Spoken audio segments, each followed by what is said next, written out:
those same storm systems to come our way. Luckily, they should be slightly weaker than they are right now, but still, they'll be enough to cause damage. And of course, we'll keep you posted. We are just sitting under a mainly cloudy sky right now, but notice we definitely have the heat and the humidity in place. We're at 69 degrees and the humidity levels are in the upper 60s as well. Winds are coming out of the southwest at 9, and that for us always means warmer weather. That warmer, moist air is coming our way. And that's why we have temperatures like this. We've got 60s, upper 60s in Canton and Gainesville and Atlanta.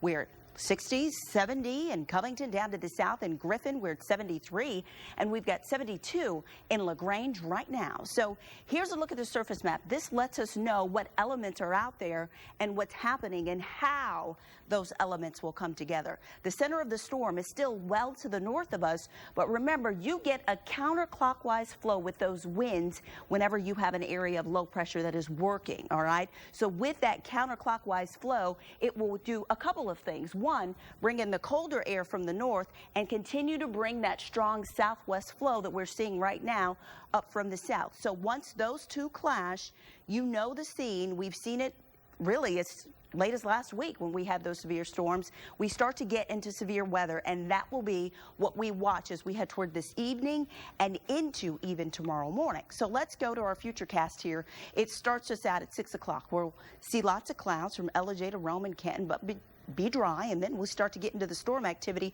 in far northwestern Georgia first, as that cold front that is to the north of us slowly but surely slides to the southeast. So we're looking at rain from Ellijay to Rome. Incidentally, this is the area here where we have the best chance for isolated tornadoes from 7 o'clock through 1 o'clock in the morning. And then after that is when we start to get the possibility for severe weather in the Atlanta metro area.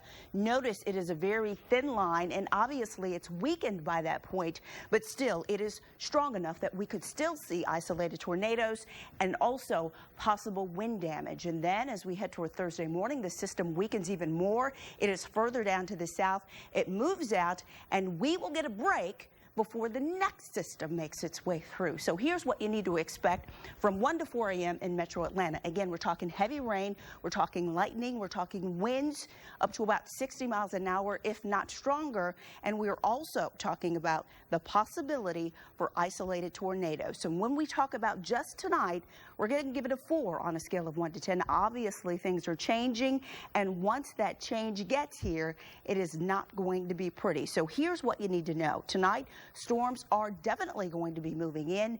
Tomorrow, we get a brief break from all the storm activity before more move in as we get into Friday and even Saturday. But could these storms be severe as well as we get into the end of the week and into the weekend?